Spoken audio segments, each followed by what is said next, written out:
Welcome to खोलो किताब। आज हम क्लास 6 की वर्कशीट नंबर 44 करेंगे सामाजिक विज्ञान की, जो 23 दिसंबर को आपको दी गई है। ये वर्कशीट हिंदी मीडियम वाले स्टूडेंट्स के लिए है। अगर आप इंग्लिश मीडियम के स्टूडेंट हैं तो यहाँ ऊपर आपको एक लिंक दिखाई दे रहा होगा, जिस पर क्लिक करके आप इंग्लिश में इस वर्कशीट को सॉल्व होते हुए देख सकते हैं। ऊपर यहाँ आप अपना नाम लिखेंगे, यहाँ कक्षा अध्यापक का नाम हो जाएगा। अगर आप चैनल पर नए हैं तो पहले चैनल को ज़रूर सब्सक्राइब कर दें और वीडियो पसंद आए तो लाइक एंड कमेंट करना न भूलें। चलिए देखते हैं क्या दिया हुआ इस कार्यपत्रक में। हमें विषय बुद्ध की शिक्षा। पिछली वर्कशीट में भी हम गौतम बुद्ध के बारे में पढ़ रहे थे, जिनका बचपन का नाम क्या बताया था आपको? सिद्धार्थ। अब उसी वर्कशीट को आगे कंटिन्यू करेंगे। पिछली वर्कशीट में आपने पढ़ा कि भावना की माँ ने उसे बुद्ध के जीवन के बारे में बताया। भावना ने आगे बढ़ते हुए अपनी माँ से कहा कि उसे बुद्ध की शिक्षाओं के बारे में भी जानना है। अब पिछली वर्कशीट में आपको बताया था कि भावना और उसकी फैमिली सारनाथ स्तूप देखने गए हुए थे। वहाँ भावना अपनी माँ से पूछती है कि ये स्तूप कैसे बना था, कौन है गौतम बुद्ध। तो उसकी माँ उसको एक्सप्लेन करती है कि गौतम बुद्ध बचपन में ही अपने सब घरों के सुख वगैरह को छोड़ के और ज्ञान की खोज में निकल पड़े थे, और उन्हें बोध गया बिहार में एक पीपल के पेड़ के नीचे तपस्या करने पर खुद से ही ज्ञान की प्राप्ति हुई थी। फिर वो शिक्षा दूसरों तक पहुंचाते थे, उपदेश देते थे। पहली बार उन्होंने सारनाथ में दिया था, जहाँ उनका स्तूप बनाया हुआ है। अब वो और क्वेश्चंस पूछ रही अपनी माँ से कि बुद्ध की शिक्षाओं के बारे में बताओ। तो उसकी माँ ने बताया कि बुद्ध ने शिक्षा दी कि यह जीवन कष्टों और दुखों से भरा हुआ है। ऐसा हमारी इच्छाओं और लालसाओं के कारण होता है। तो उसकी माँ एक्सप्लेन कर रही है कि बुद्ध ने ये शिक्षा दी है कि हमारा जो जीवन होता है, हमारी ज़िंदगी में कष्ट और दुख काफ़ी होते हैं। किस वजह से होते हैं? क्योंकि हमारी इच्छाएं बहुत होती हैं, हमारी लालसाएं बहुत होती हैं। कभी कभी हम जो चाहते हैं वह प्राप्त कर लेने के बाद भी संतुष्ट नहीं होते एवं और अधिक वस्तुओं को पाने की इच्छा करने लगते हैं। बुद्ध ने इस इच्छा को तृष्णा कहा है। अब कई बार अगर आपको कोई चीज़ मिल जाए, आप उसी से संतुष्ट हो जाओ तो आपको इतने दुख नहीं होंगे। बट आप फिर सोचते हो अभी मेरे को साइकिल चाहिए, साइकिल मिल गई तो कार चाहिए, कार मिल गई तो और कुछ बड़ा चाहिए। मतलब आपकी इच्छाएं बढ़ती जाती हैं। वो किसी चीज़ से संतुष्ट ही नहीं होते हैं। थोड़े से पैसे मिले, फिर थोड़े और मिल जाएं, थोड़े और मिल जाए। मतलब एक तरीके से कभी संतुष्ट ही नहीं होते हैं। हर चीज़ को और ज़्यादा पाने की कोशिश, इच्छा लगी रहती है। और इस इच्छा को क्या बोलते हैं? तृष्णा। उन्होंने लोगों को दयालु होने तथा मनुष्यों के साथ साथ जानवरों के जीवन का भी आदर करने की शिक्षा दी। किन्होंने?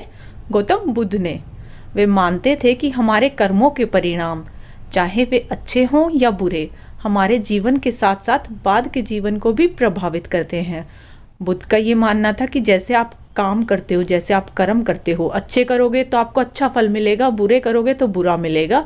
और इस जीवन में नहीं, आपके बाद वाले जीवन में भी, मतलब इस जीवन के बाद नेक्स्ट लाइफ में भी आपका उस चीज़ों का इफेक्ट होगा। बुद्ध ने अपनी शिक्षा उस समय सामान्य लोगों की प्राकृत भाषा में दी, इससे सामान्य लोग भी उनके संदेश को समझ सके।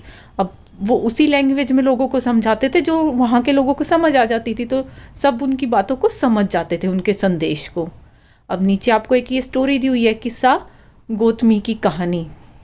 क्या कहानी है? चलिए इसे पढ़ लेते हैं। यह बुद्ध के विषय में एक प्रसिद्ध कहानी है। एक समय की बात है, किस्सा गौतमी नामक एक स्त्री का एक पुत्र मर गया। इस बात से वह इतनी दुखी हुई कि वह अपने बच्चे को गोद में लिए नगर की सड़कों पर घूम घूम कर लोगों से प्रार्थना करने लगी कि कोई उसके पुत्र को जीवित कर दे। एक भला व्यक्ति उसे बुद्ध के पास ले गया। अब आपको एक स्टोरी बताई हुई है कि एक ये लेडी थी, किस्सा गौतमी, उनके बेटे की डेथ हो गई और वो काफ़ी दुखी हो रखी थी। उस मरे हुए बेटे को गोद में लिए लिए पूरे शहर में घूम रही थी कि कोई किसी तरह से उस बच्चे को जीवित कर दे फिर से। अब एक ने उसको बुद्ध के पास जाने के लिए कहा, तो वो बुद्ध के पास गई। फिर बुद्ध ने क्या कहा? मुझे एक मुट्ठी सरसों के बीज ला कर दो, मैं तुम्हारे पुत्र को जीवित कर दूंगा। अब उस बूढ़ी औरत को तो लगा कि ये तो बहुत सही है, मतलब सिर्फ मैं एक मुट्ठी सरसों के बीज ले आऊँगी फटाफट और मेरा बेटा जीवित हो जाएगा। तो किस्सा गौतमी बहुत प्रसन्न हुई। पर जैसे ही वह बीज लाने के लिए जाने लगी, तभी बुद्ध ने उसे रोका और कहा, ये बीज एक ऐसे घर से मांग कर लाओ जहाँ किसी की मृत्यु न हुई हो। अब वो तो सोच रही थी आसानी से ले आएगी, एक मुट्ठी सरसों के बीज ही तो लेके आने हैं, कहीं से भी ले आएगी। पर जब वो जाने लगी तो बुद्ध ने क्या कहा? पर ऐसी जगह से लाने हैं, ऐसे घर से मांग के लेके आने हैं जहाँ किसी की मृत्यु न हुई हो। अब किस्सा गौतमी एक दरवाजे से दूसरे दरवाजे गई, लेकिन वह जहाँ भी गई उसने पाया कि हर घर में किसी न किसी के पिता, माता, बहन, भाई, पति, पत्नी, बच्चे, चाचा, चाची, दादा या दादी की मृत्यु हुई थी। कोई भी घर उसको पूरे शहर में ऐसा मिला ही नहीं जहाँ किसी की मृत्यु ना हुई हो, कि वो वहाँ से, क्योंकि बुद्ध ने बोला था ना ऐसी जगह से लेके आने हैं सरसों के बीज जहाँ किसी की मृत्यु ना हुई हो। और ऐसा तो कोई भी घर नहीं मिला, उसने हर घर में देख लिया, पर कहीं ना कहीं हर जगह किसी न किसी की तो मृत्यु कभी ना कभी तो हुई थी। अब प्रश्न देख लेते हैं क्या दिया हुआ है। बुद्ध दुखी माँ को क्या शिक्षा देने का प्रयास कर रहे थे।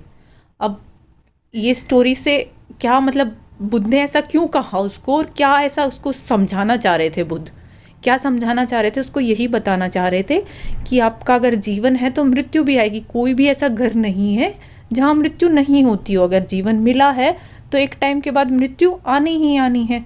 यही शिक्षा गौतम बुद्ध उस दुखी माँ को कहना चाह रहे थे, उसे समझाना चाह रहे थे। तो इसके आंसर में आप क्या लिख सकते हो। बुद्ध दुखी माँ को यह शिक्षा देने का प्रयास कर रहे थे कि मृत्यु के दुख से सारा संसार पीड़ित है, कि मृत्यु सिर्फ एक उसके अकेले बेटे की नहीं हुई है, पूरे संसार में सब लोग पीड़ित है। किसी न किसी की तो डेथ होती है। जन्म मृत्यु का चक्र निरंतर चलता रहता है। जन्म होगा, फिर मृत्यु होगी, फिर जन्म होगा, फिर मृत्यु होगी। ये चक्र हमेशा ऐसे ही निरंतर चलता रहता है। मृत्यु हमारे जीवन का एक हिस्सा है, और जो इस दुनिया में आया है उसे वापस जाना ही पड़ेगा। यही शिक्षा गौतम बुद्ध उस दुखी माँ को देना चाह रहे थे, जो वो बूढ़ी माँ समझ भी गई बाद में जब उसने हर जगह जाके देख लिया था। इसी के साथ ये वर्कशीट आपकी कंप्लीट हुई। मिलते हैं नेक्स्ट वीडियो में अगली वर्कशीट के साथ। Don't forget to like, comment, share and subscribe the channel. Thank you.